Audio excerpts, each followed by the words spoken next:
This is an honor, you know.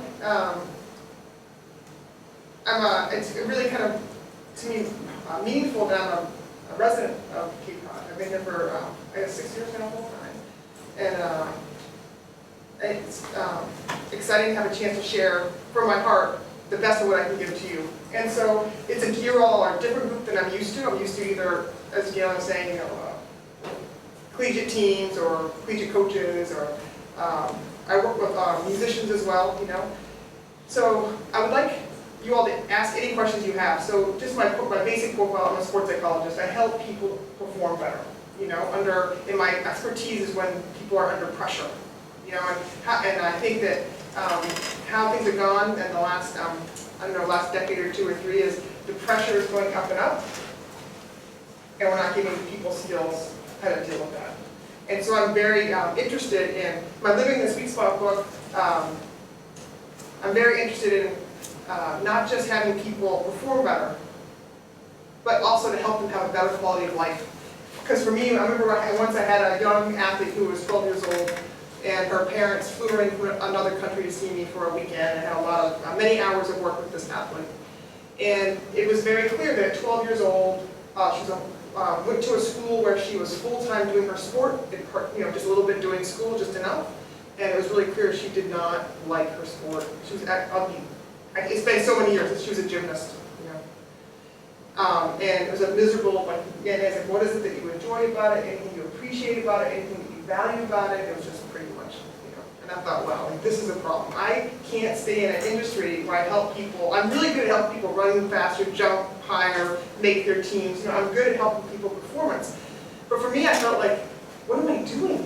I'm helping these young people like torture themselves to hit these levels of performance, but for what? You know, and so for me it became, I thought to myself, this is maybe now, gosh, maybe 8 years ago, I either have to help change my kind of profession, or I have to get out. Because I can't feel good at night going to sleep, just helping people perform better, and know that they might be internally, you know, miserable. You know, so for me, the quality of the internal experience mattered so much. And what I found was, over a number of years, and it's probably been 10 years, 12 years since I had this insight, I started realizing, I started seeing, well, at first I felt guilty that I was cared about that. I felt like this is not what they're paying me to do, this is not what they're paying me to write about, or talk about, or teach about. But I found that people started having kind of big jumps in performance. And I thought, okay, I'm onto something. So it's not like I just have this, not just like improving performance, it's not just me helping them improve the quality of their experience. That's all it was about, was actually helping with performance too. To me, it's pretty exciting. So you think like, wow, so if you improve the quality of the internal experience, and you also looking for achievement, to me that's the sweet spot. And that's why I entitled this book The Sweet Spot. This place of how can I help people improve, and maybe more rapidly than usual, you know? Because you can only do so much when you push. And I know from my own experience, you know, I was an Olympic athlete, and Brown and I did meet during the rowing years, and she was perhaps more wise than I was, because she was like, I'm done. You know, and I just kept pushing. And, you know, you can wear out your mind, body, and soul, you know, in exchange for what? You know, for some, it's nice to say I was an Olympian, it feels, I like to hear that, but I think like the story behind it, I don't know, last few years, when I go back and do it again, I'm not so sure. Because of how, you know, how much I had lost my love, my joy of what I did. And so now I can bring that back to people, and I can help them capture that, hold on to that. Every time their performance just jumps. And so what I would like to do with you all during that time we have is to share with you a few of the, I think, you know, like the gems in the book. Some of the core ideas that are really helpful with helping people improve performance, and I also just improving the quality of life, you know. So here we go. And it's integration, really, of this, I think the best of positive psychology and the best of sports psychology brought together. That's how I think about my work. And so this quote comes out of my text, the sweet spot, what is hitting the sweet spot? It probably can't happen unless you're fully present, doing all that you can do in the moment to play or perform your best. It sounds, oh yeah, you got that, just gotta invest your energy right here, right now. But the problem is, of course, there's a lot of distractions. Distractions of fear, anxiety, self-criticism, you know, focusing only on what's wrong with, instead of focusing on what's working and what's going right. You know. And so this is the focus of what I'm up to. And so when I'm trying to help you with performance, it's about, okay, it's like, let's get you to attend to what's important to attend to. So we have a baseball player, right? So it's like, yeah, what's your name again? Franklin. Franklin. So Franklin's a baseball player. And thinking about, you know, knowing that there's things you need to pay attention to perform well, you know? And also that there are distractions, and there's emotional distractions. Oh, I can't do it, I'm not as big as, not strong as, not skilled as, I don't have as many opportunities as, you know, and trying to learn how to, and fast forward to mindfulness, we're not there yet, but learn how to accept those thoughts and feelings. They're normal. Right? Not everyone has them. You don't think they do? They do. Everyone's got those kind of thoughts and feelings, and learning how to, instead of believing them, caving into them, becoming overwhelmed by them, which most of my clients do, and that's why they come see me one-on-one. So I'm trying to share with you all what I share the best with my clients. And, you know, learning how to be able to tolerate those kind of feelings and thoughts. And know that they're normal. Everyone around them feels this way, but athletes, they don't see that. They see everyone as like powerful and strong and together, they go, you know, that's not reality. You know? And so helping with poise, and then helping athletes learn how to, you know, be able to be present to what's happening so they can adapt and adjust and make adjustments instead of being lost in regret of some mistake they made or lost in some kind of like anxiety, fear of what might or might not happen in the future. And it's not just the athletes, it's all of us in this room for different parts of our life, all parts of our life, whether it's work life, friendship life, whatever it is. We all get distracted by our emotions and thoughts. And we all become mindless with that. We become like caught up in it so much that we lose opportunity right here, right now about how to make wise choices. To offer ourselves, you know, the best performance possible and quality of internal life possible. You know, it can't always be fun and nice, you know, but we can be wise with how we move forward. So, so here are some. I actually have worked with a lot of fencers the last few years. I don't know why. You know, a lot of fencers. So, but thinking about, so here are some strategies from the sweet spot I'd like to share with you all. One thing I've noticed that happens a lot with people who push themselves, trying to achieve. You know, and it's like mainstream American culture. That's all of us. We all push ourselves in all different ways, you know. What can happen is we get caught up in what I call the 2% blinders. We get caught up in only what's wrong instead of what's good and what's right, just as it is. And with athletes, I think about this idea of 98+2 rule. Like, yes, you have to be able to focus on what's wrong to get better. We must, right? But at the same time, we can really lose track of what you're already doing well. What's already good and right about you, just as you are. So I call it the 98+2 rule. And so when I think about this one, yes, we have to keep in mind how to improve. And if I asked if we had time, we could talk, we had an hour or two, we could talk about what are the things you all are trying to improve in your lives. Everybody in this room has something that they're trying to work on to improve. You know? And what can happen is we get so caught up in that, we forget about what's good and right about us. So, I'd like you all to think about some of your strengths, just as you are. Not about, and not strengths in terms of like what you can produce, but kind of who you are in the process. So for the athletes, I'm determined, I'm emotionally steady, I'm a good teammate. You know, so something you respect about yourself. It's not about outcome and winning, just like who you are in terms of your effort to make something happen. You're persistent, you're kind, you're loving, you're hearted, you're determined, you're persistent. I already said that. You know? So this is going to be a little bit of like talk to each other, so I just want to invite you to, my students, I don't have that much coming through all, but my students, they'll get this look in their face like, oh boy, here she goes. She's making us talk about herself. But I really deeply believe if you don't do self-reflection for yourself on these ideas, you come in, oh, that was interesting, you leave, it doesn't really do anything for you. You know? And so what I really hope is, I'm going to offer you about half a dozen brief exercises, and I'm hoping that everybody will walk out with an idea that might contribute to your well-being.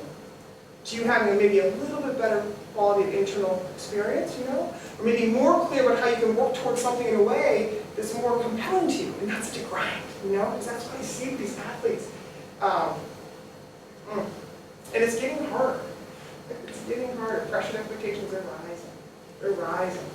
We're just talking, you know, my son, he's playing basketball in July. He's at what? He's got 2 games tonight.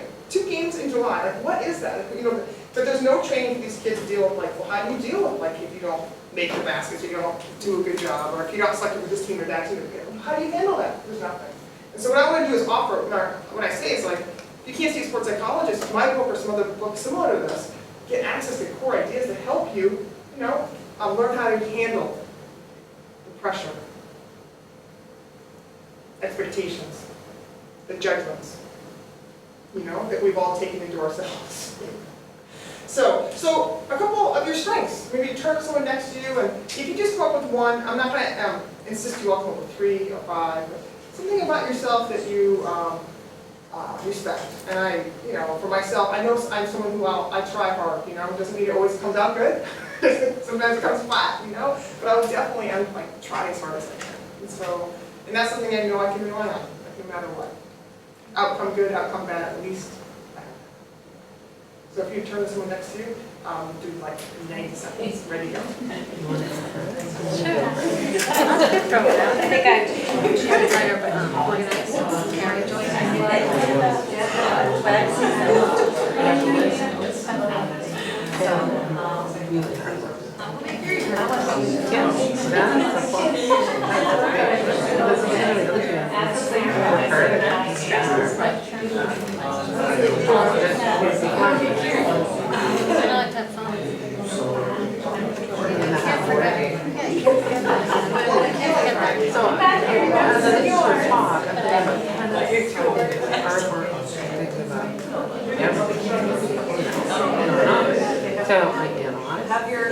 Have your lunch of the day. Always work hard. How about Everyone else.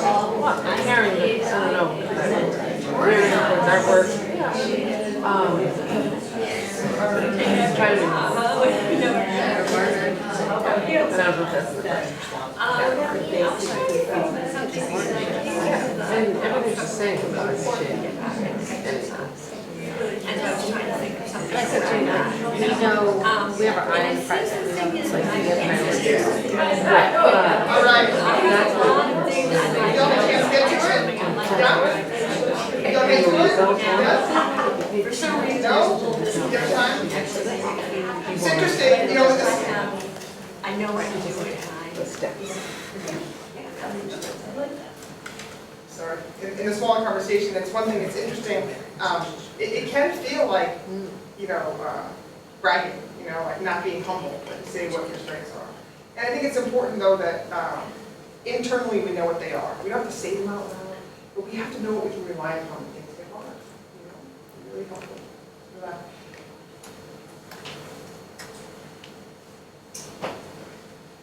Any comments on that? What that was like for you? Yes. Two parts. One, do the strengths change from time to time? Yes, they do. Yeah. And can these strengths become more powerful if we record them or journal? Okay, great question. I'm wondering. So can strengths can they get stronger? And research in positive psych says yes. They're like character strengths. And there's a whole, if we had time, we'd go for 3 hours, you know. There's something called the Virtues in Action, and they've done a lot of research worldwide on identifying people's strengths. You know, and the idea is that any strengths that I'm talking about, not like I'm a winner, but like I'm courageous, I'm able to love and be loved, I have self-control, I have wisdom, those kind of things. Those can be cultivated over time, but you have to exercise them. So it's not enough to say I just want to be courageous. It would be like, well, I want to be courageous, and this relates to sport for sure. I want to be courageous. Then when I feel the fear, I have to be willing to tolerate it and still do what I need to do in this moment, like take the move, take the hit, take the shot, you know? So if you exercise the strength, it can get stronger. But then, therefore, may we conclude that as the strengths increase in intensity, that the weaknesses diminish in possibility?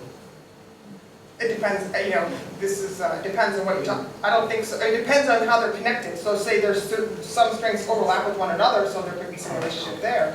But it could be like if one strength is the ability to love and be loved, and another strength is to be courageous. You know, you can be courageous and not necessarily cultivating this, like, But what about the weakness? Do the weaknesses get diminished? That was. That's what I meant. oh, so if you get stronger in courage, does your love, ability to love, be loved get worse? No, your fear, like would your fear get less? Your corresponding. Oh, that's It's interconnected. Yeah. That's interesting. I don't have any answers from research, but my anecdotal from 20 years is yes. Because, and that's probably a lot of my work with the mindfulness work, is because if you can learn how to tolerate the discomfort and still do something anyway, you're not caving into that anxiety or fear. You're not strengthening that. You're strengthening the kind of courageous response, and so you're not as likely to get caught up with the fear anxiety. So the answer is yes. Okay. That's a great question. Anyone else? Jessica? Too small. It's too long? It's not too long? Well, it's just kind of the thing we were saying about, I've forgotten what I was going to say, about when you are acknowledging your strengths and everything and bragging. Yes.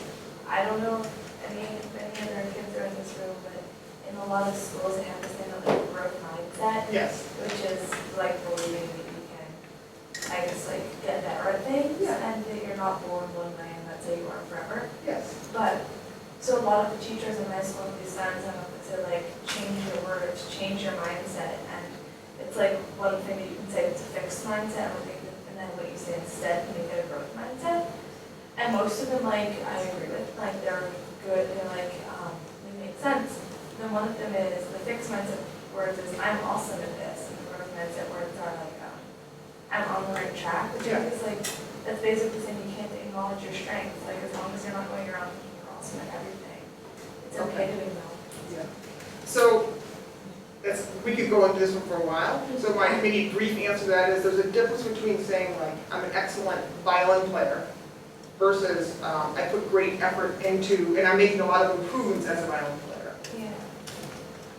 So that I'm awesome, I don't know if everybody could hear that, but she was saying at school, They've got Carol Dweck's research on mindset. So this idea of either you say I'm good, I'm excellent, and so if you think you're excellent and you make a mistake, then all of a sudden you are a loser. You know, so it can be really problematic. As opposed to I'm trying hard, I'm learning, I'm persistent. You know, that is the kind of mindset that people tend to maybe don't get closed down as easily from. There's big questions in the room. Okay, here we go. So this is a core strategy in the positive psychology movement, and I have been shocked and inspired by how much the graduate students I teach get impacted by this idea of just noticing what is good and right just as it is. It's also an idea that, well, I'll talk about it in a moment, but this is an idea that Brad Stevens, who's the head coach of the Celtics, also found wildly important to bring to his team. So it's really interesting how this core idea of positive psych resonates with people on many levels. So here's an example of, in my text, I interviewed someone who had been a world champion 5 or 6 times, I can't remember how many times now, she was a world champion. And I asked her about how she thinks about training, and this is what she said. You have to make the day-to-day enjoyable. Even when she's out in the middle of the river alone, have a hard training to do. I remember her saying, it was like, you know, if I had like 4 20-minute pieces of anaerobic threshold. That's like going 4 times 20 minutes with your heart rate beating at about 175 beats a minute. It's painful, you know? Most rowers with that kind of training, they don't like that. But this athlete's like, okay, you've got to make it enjoyable. And then she said she would think to herself before she began such a piece like that, this is awesome. It's 10 o'clock in the morning, I'm in the middle of the basin on the Charles River. This is incredible to be here right now. That's how she thought. That's how she trained.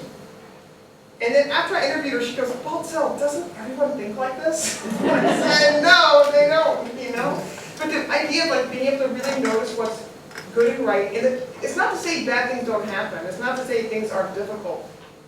Because, you know, there is difficulty for sure. But can we bring awareness to what's good and right in the midst of our lives, you know, just as they are. And so I was thinking, this is one of my good things today. Galen sent this to me today. I think this is like the cutest, like I can tell you, this is like the cutest sign I've ever seen. I actually something happened, it was hard, and I was like, this is a good thing that happened to me. So, I'd like you all to think about this, like what are 3 good things that happened today to you? Just as they are. And I bring this to athletes, I'll say, what are 3 good things that happen in practice? What are 3 good things that happen in a game? Because they don't think like that. They think like, coach pulled me out, I made a mistake, it's so embarrassing, you know, I'm overwhelmed, I got a bad grade. No, we go to what's wrong. We go to what went wrong. And it's a habit we have, you know, and so this is an opportunity to think about, okay, and that's where those 2% blinders can come in. He's focused on what's wrong, what's wrong, what's wrong, what's wrong. And what can happen with that is people start to shut down, they lose confidence, they get overwhelmed, they're not as resilient to difficulty because they're, you know, only looking at what's wrong. So, 3 good things that happened today. So let's do a couple out loud, because this is a thing that my students do this, they think like, well, nothing good happened today. You know, unless it's something like, you know, my mother bought me a car today, or, you know, those kind of things are good things. I won this big event. But the good things, noticing like the little tiny things that are good in your day can be incredibly helpful. To bring awareness to what's good and what's right. Because this helps with performance. You notice what's working, what's right. It helps you figure out what is the target, like what am I going for here? So, anyone have something good that happened to them today? A little tiny thing that they can appreciate you. Just at work, I had people thank me for helping them print something out, and it feels good to know that they had a critical thing they needed to do, and they thought they wouldn't be able to do it so easily, and then suddenly they could. Wonderful. I went to a rose course today as a field trip. Oh, nice. And the Heritage Museum. And then what? At the Heritage Museum. Okay, the Heritage Museum. Wonderful. It's a good thing. Thank you. Anyone else today? Yes. I didn't have use of my car all day, so I sort of was in Orleans, and I had to do everything on foot, and it was cool. I love to walk, but I think I'm incorporating this one Okay, yeah. Yeah, so you had this chance to actually make good out of maybe a little difficult situation. Yeah. And so, it's funny, I'm driving today thinking about this, and it's like, just remind yourself of these good things can be really soothing. So I'm going to offer you all to try this yourselves. Like, what are 3 good things that happened today? And it could be little tiny things. It could be you appreciated the way that cup of tea tasted. Sometimes that's all we got. But sometimes if you can appreciate that, it can change the tone of your day. Noticing what's good and right, just as it is. So I invite you to turn to someone next to you. 3 things. Good luck. Oh, it's bright and early, like, let's get that. Yeah. Woo, it's good. It's on my bike. I think that's the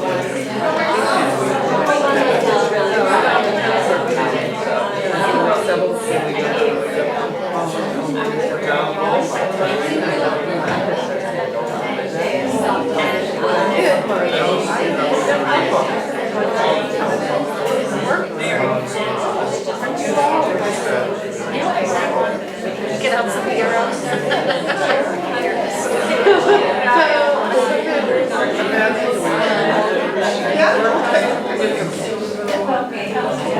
like, I'm like sitting there, like, it's so nice to like help somebody, you know, like an entrepreneur or anything like that. No, bring a little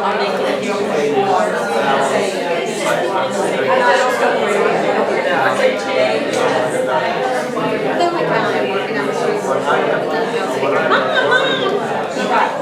like, since she's 8 years old, and like that.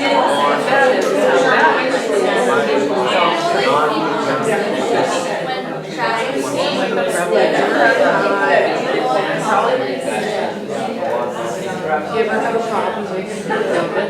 All right. Yeah. So how was that for you? How'd that feel? It feels silly. Yeah, okay. It feels good, it feels silly. Yeah, it feels good, it feels silly. Anything else? It's like elevation. You know, I feel like, at least for myself, I feel a little elevated. Just bringing attention to what's good and what's right. And imagine doing this in the performance realm for the athletes at work, with family when it's frustrating, you know? It's just as it is. What is good and what's right, just as it is. And the research in this suggests that if you keep a journal, and not every day, but if you mark it down a few times a week, it can be really helpful to bring an awareness to goodness. And it can help change the feeling tone of the internal quality of your experience. I've worked with many athletes who they feel like they're like prisoners almost. They act like they're almost like prisoners. And this one athlete I had in class, and it's like, she was like, yeah, it's really, I'm like, it's really hard, it's overwhelming. I'm like, but wait a minute, like, you have a full scholarship. And someone makes all your food, and they buy it, and they clean it up too. And they do your laundry, and they make your travel plans, It's incredible, and yet it can feel like, even in that kind of situation, we can look at it and go, oh, that's just ridiculous. But probably if people looked at each of our lives, they would think that us not being incredibly grateful would be kind of maybe ridiculous too. And so bringing awareness, because when I did this with this athlete, this was many years ago, when she brought her awareness, like, oh, actually, should we bring in like there's some good here, and I can appreciate it. So maybe I can take that kind of spirit and bring it into my training, and not just feel like I'm kind of like forcing through and trying to get through and getting it off, can help us. Yes, somebody cooked for me today. Yes, and it was interesting, I shared this, I gave a talk with Brad Stevens and his coaching staff and all his good friends. It was like 70 men and myself in this room, and this is exercise he became really interested in. He's like, hey, write that down, and everyone practice. I'm like, but make sure that you don't make people say it, just give them the opportunity to share if they want to. Because like that perfunctory, you must say what's good thing, He's like, yeah, write that down. I was like, okay, thanks. Okay. So this is an idea the basic idea in sports psychology, what can be really helpful is creating the intentions of what you want to create. Using imagery to help create what you want to create. And this picture is Carrie Dunay Lorenz. She was the first female Navy fighter pilot, fighter pilot. And the story goes with her is that she is a little taller than I am, and she's really long from her hip to her knee. And if she gets ejected out of one of the planes, she breaks both legs. And so she used to be a fighter pilot, and she used to have to go land on these aircraft carriers out in the ocean. And she said it was fine, except when the ocean got really rocky, and it got really foggy, and it was raining, and she would notice like there's only so much gasoline left in her tank, and she would know like I only have maybe 2 more attempts to catch. And if I don't catch, then what I have to do is I have to go abandon the plane and eject myself. And if I do that, I have to break over. She kind of cheated on the test to make sure she get on that team on that. In that group. And so I said, well, how did you do it? How did you feel that feeling? And she said, well, what I would do is when I was up getting ready to land, I would imagine exactly what I was going to do to land the plane. I'd feel how it felt, and I'd feel the catch, I'd feel the joy. And if I would not attempt to land until I was able to go through that in my mind and feel it, feel the emotion emerge with how I wanted to feel with the success. And so this is this idea of seeing it before it happens, creating positive intentions. How do you want it to go? I remember I went and spoke with 60 or 70 swimmers. And I asked them, you had it was like a big event coming up. Who in here is imagining how you want to swim? Who in here is imagining themselves in the pool, swimming the way you want to swim and racing the way you want to race? Out of 60 kids, 60 or 65 kids. I don't remember how many there were there, it was in that range, but I do remember how many people raised their hand. Any idea? Out of 60, 65 kids? High school kids? Yeah. What do you think? 15. 15, that's a really good guess. That's a good guess. 0. 0, and we have, what do you think? 1 application. And then he's like, just kidding. The fact was really 0. So it just really struck me thinking about how these athletes are training 20, 25, 28, 30 hours a week, right? So they go to double sessions, they're getting their parents ready early in the morning, they're there at 5:30 in the morning, they're training, lifting, running, swimming, all the things they have to do. And none of them are imagining how they want to swim. after the session, many of them reported they were imagining what would go wrong, what would happen if I don't make my time, what happens if I'm not put in the, in the races I want to be in, what if, what if, what if. Their minds were filled with how they don't want to. Albert Bandura is one of the greatest psychologists living, in his 80s now. And one of the ideas, he came up with this idea of self-efficacy. Unfortunately, the term is so academic sounding that who says self-efficacy? But his research is phenomenal. And his idea is, it's like, how do you build confidence? How do you build belief in your ability to achieve something? And one of the things he talks about is, again, his language, imaginal experiences. But he talks about how you have to fill your mind with future possible successes.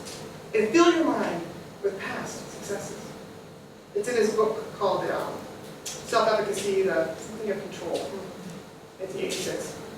It's like 650 pages, it's very dense. The chapter in athletics took me like 15 reads, and 80 hours later, barely could get it. But he's brilliant, and this idea of filling your mind with future successes, if we only did that. If you only imagine, how do you want to feel when X happens? How do you want to be? How do you want to feel? How do you want to be focused? How do you want to be performing? How do you want it to go?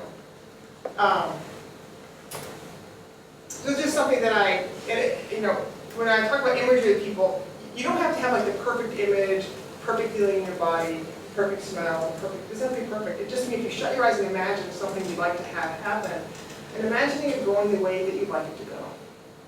It's a social interaction, maybe it's socially it's uncomfortable, or if it's like at practice, like how you want to respond when a coach criticizes you, how you want to respond if you make a mistake, how you're going to rebound, how you're going to shut down and give up, or you're going to keep fighting, what's it going to be like. But allowing your mind to think and prepare how you want it to go.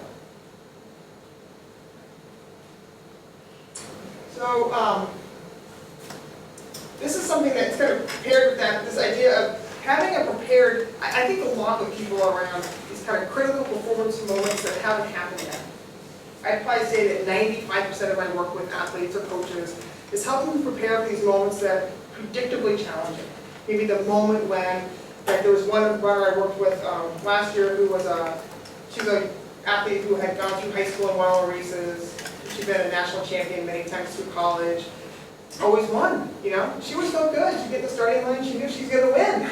And then all of a sudden, she turns pro and she's not winning all the races. And it's like, having to deal with, whoa, that was really overwhelming for her.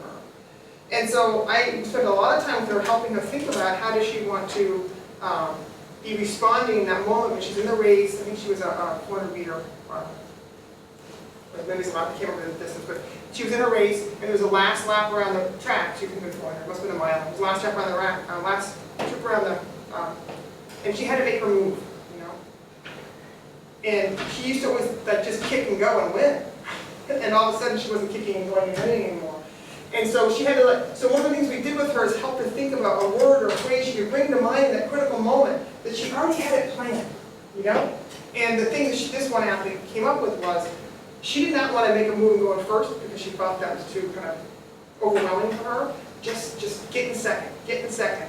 And she's like, if I can just get in second, hang on the shoulder of the other athlete, I can pass him at the end, And just go to second place. And that was a phrase that helped her tremendously to make that move in that critical moment. So having a phrase or a thought, this is what I'm going to do. Let's see. Yeah, this is what I'm going to do. So when I was preparing for this talk, I was asked to do this talk a few months ago. There's an athlete at Nassau High School who told me about how she used the book The Sweet Spot to help her with performance. But the interesting thing was, she said it helped her a lot with track, but she started with it helping her on the lobster boat. So I said, can I interview you and see, you can tell us, your experience and how you use the book. And she said, sure. So I'm going to show you a short clip, like a 4-minute clip of her. Right? And then what I thought I'd do is, we'll do that. And then we'll see what questions you have, and then if we have time, we'll talk a little bit more about mindfulness. So here we go. And so I also created my daughter did this, my 11-year-old. Any questions, write an index card.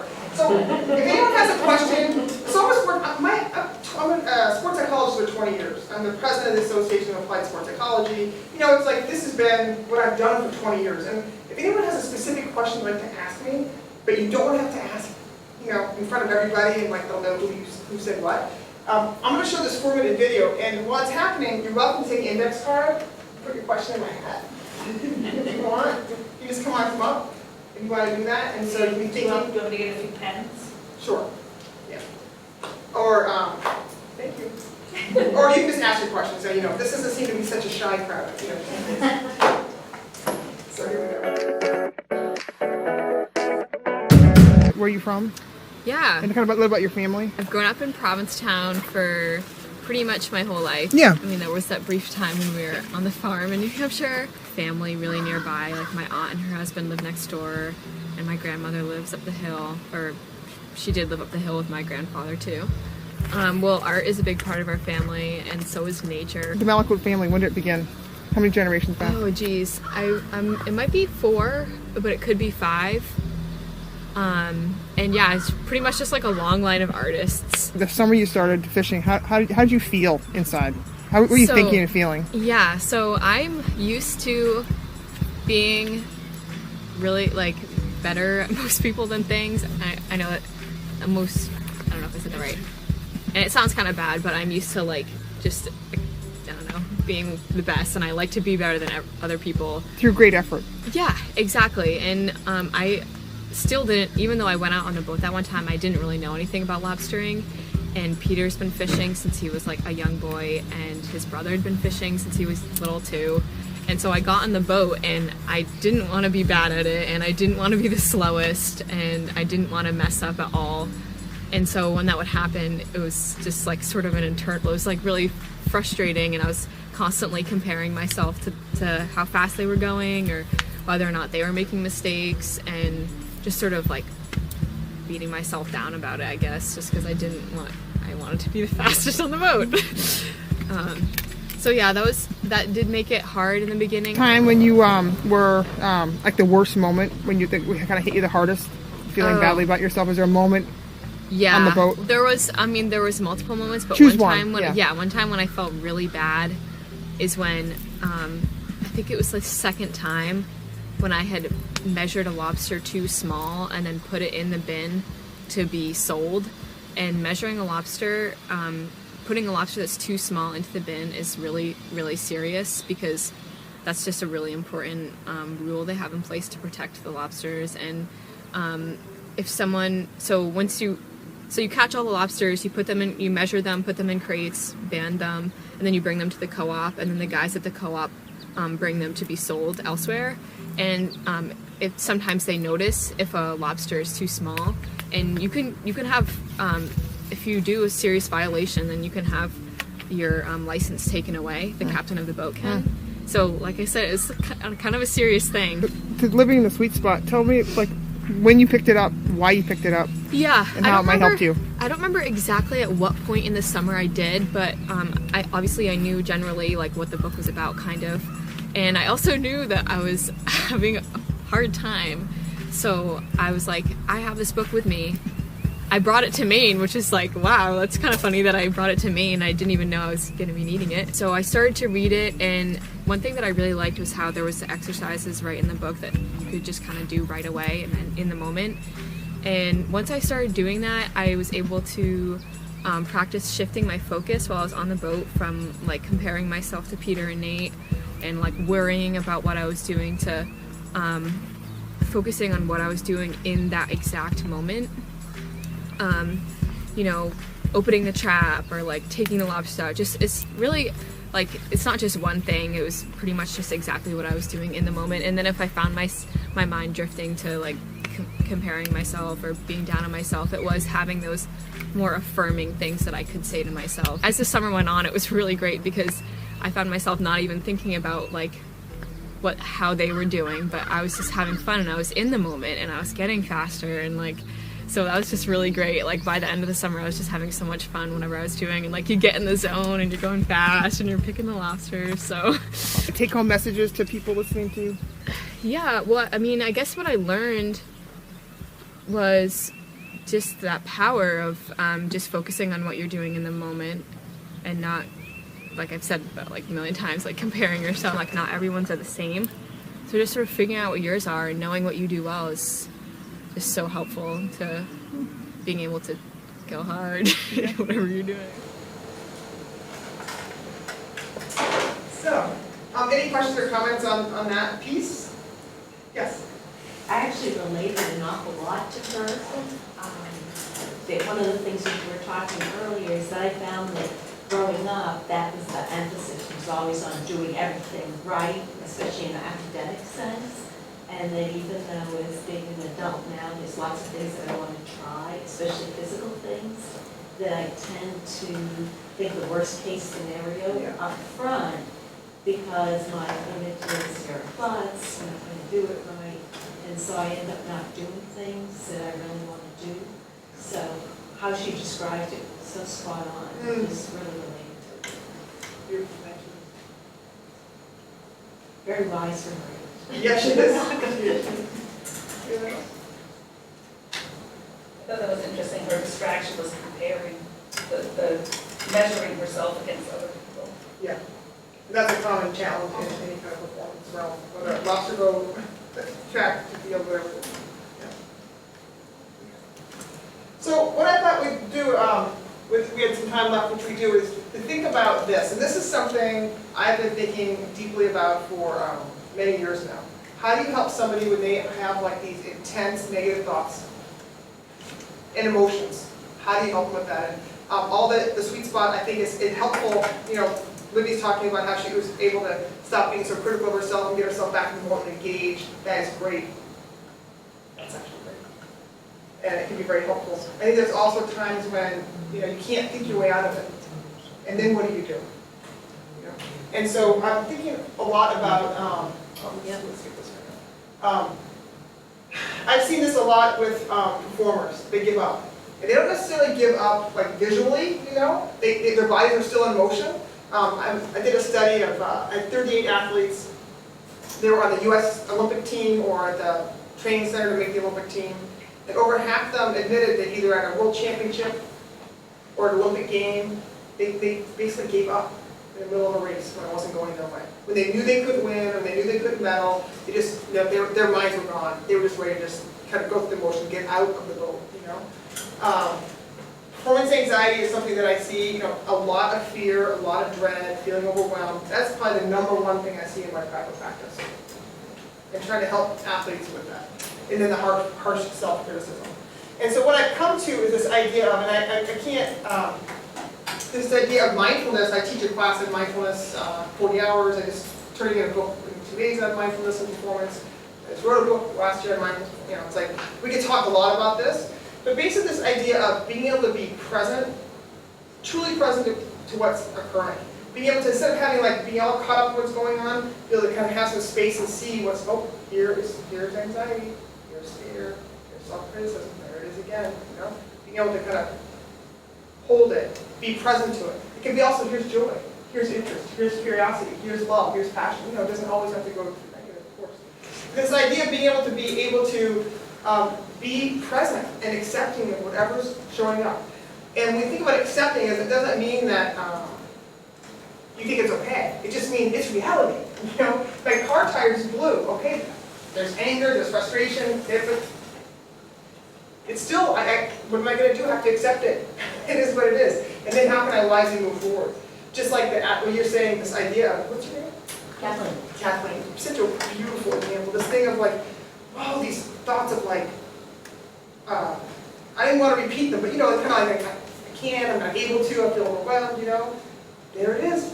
It's okay. Here it is. My old friend, fear. My old friend trying to keep me safe. There it is. Okay. And being mindful and being it's okay, it's here. There it is. And with that, able to hold it that way, now we can make a wise choice. How do I want to handle it now? Do you still want to go try the Zumba class? Do you still want to go try the yoga class?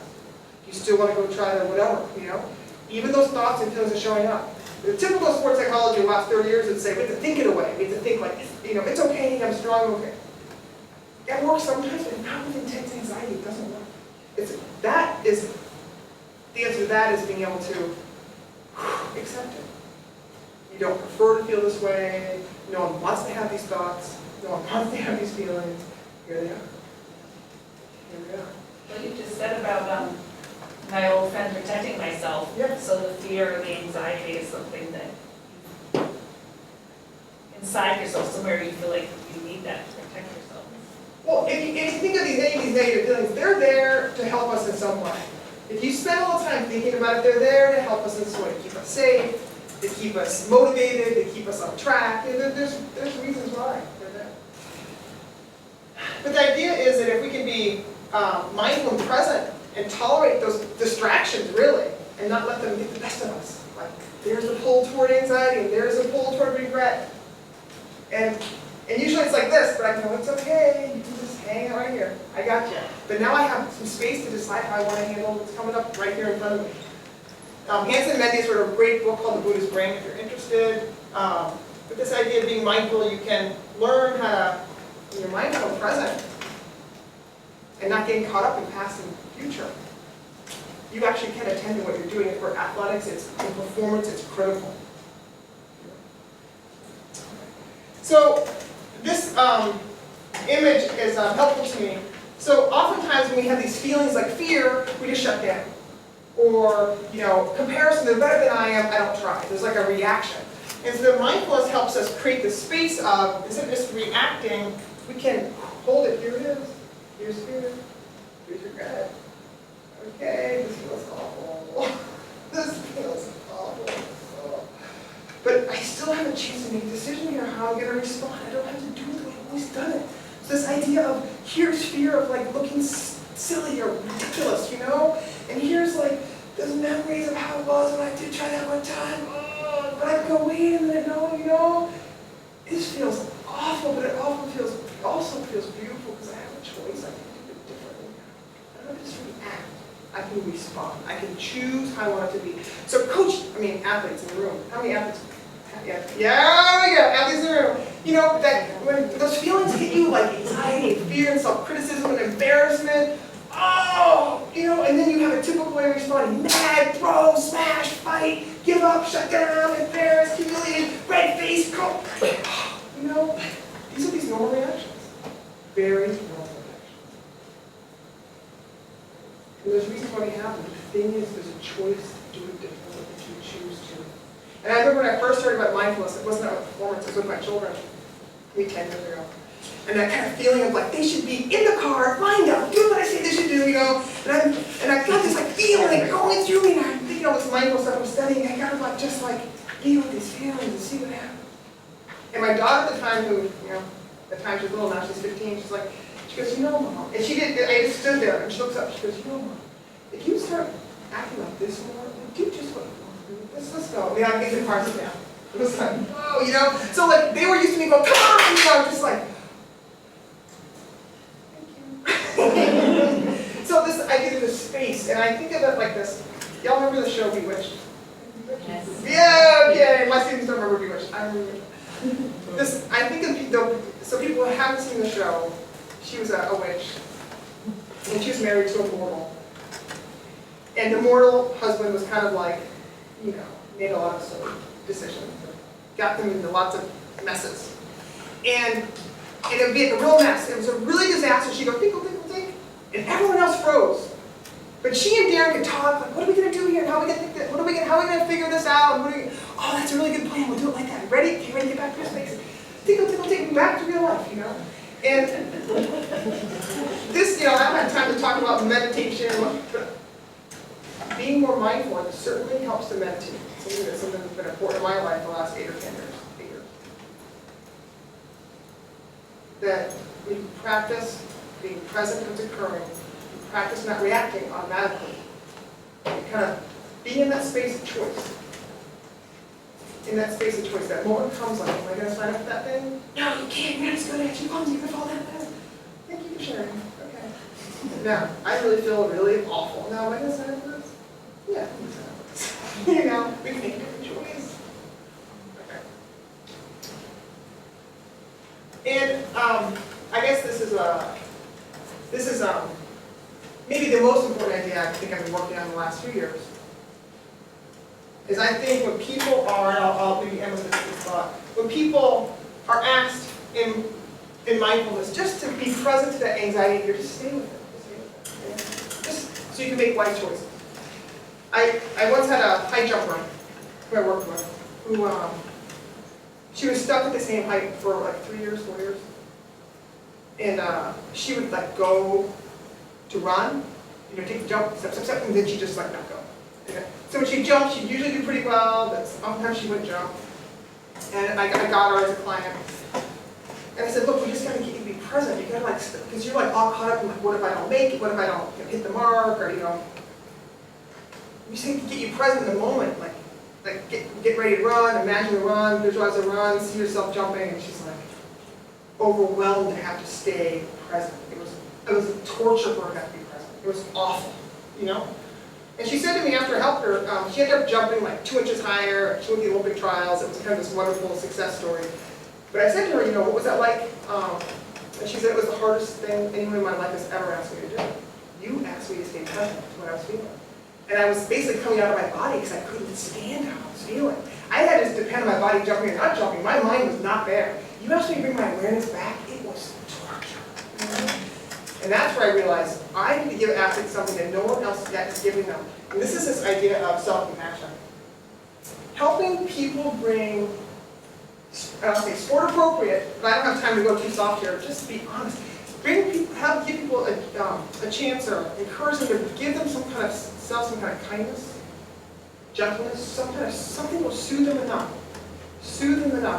that they have the courage to keep trying. Because that feeling of like embarrassment comes over, you just want to like shut down. But imagine, what can someone bring to mind in that moment that would be soothing enough, like, my coach believes in me, or this isn't my life, I'm a dream. What can be soothing enough to hold them to stay engaged? And I have intervention, that's my new book's coming out on this whole idea. But this is an idea maybe in my positive psych class where students are just kind of like, what are you talking about? Like, we know about what it means to be kind to other people. We're taught all, be kind, be kind. And you're saying your brother, what's good about your brother? Kind, like kindness. Kind, good person.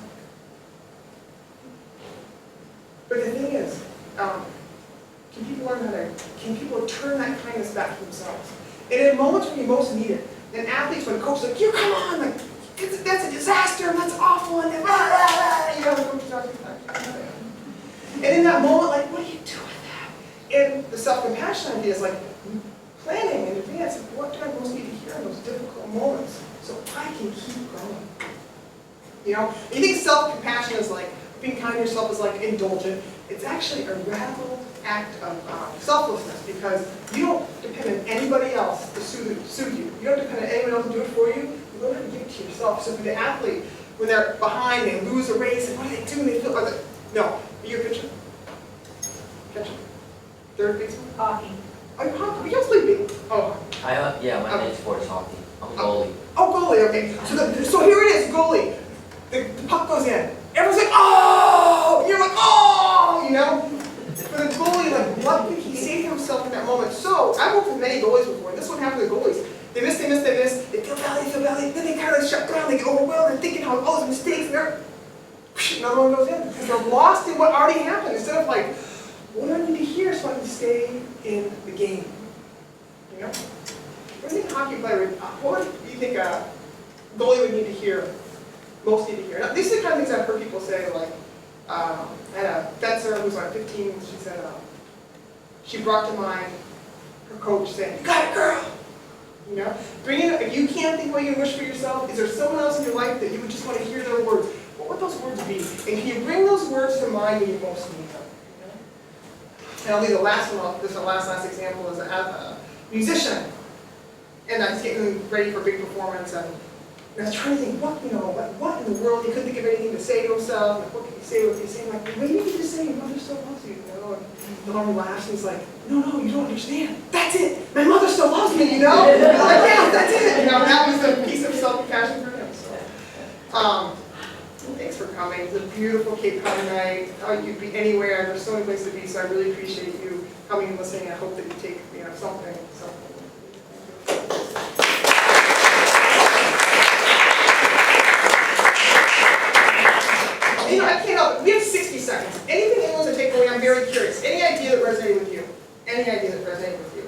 Well, I saw a clip on Alex Honnold, the guy who reclined, like, if he didn't have any of these things, he would have died. You know, he didn't have really a lot of self-confidence This is interesting, yeah. Okay, and, yeah. thank you. I can't talk about that right now. Okay, yes. Sorry. Yeah. Something to keep you there. Anyone else? An idea that resonated with you? I think the self-compassion and the few things that you can think of in a day. Sometimes when I have a big to-do list and I haven't been able to cross very many things off, if I turn around and think about how many things I did do, and they might have been things that interrupted me so I couldn't do the other things, but if I write down or think about, oh, but I did do this and this and this, What and you did. it helps me a lot to know that maybe it wasn't the to-do list, but some things did get done, and some of them are things I might not have even counted on or thought, so. Yeah, great. Thank you. One more, yes. Yeah, I like to watch tennis, so it's always interesting, you know, obviously someone's gonna lose, but, you know, you take a big match and it's like, whoever lost, they worked so hard to get to where they were. And it's always interesting when some people just fall apart and wonder, you know, their experience wise, you know, what goes on.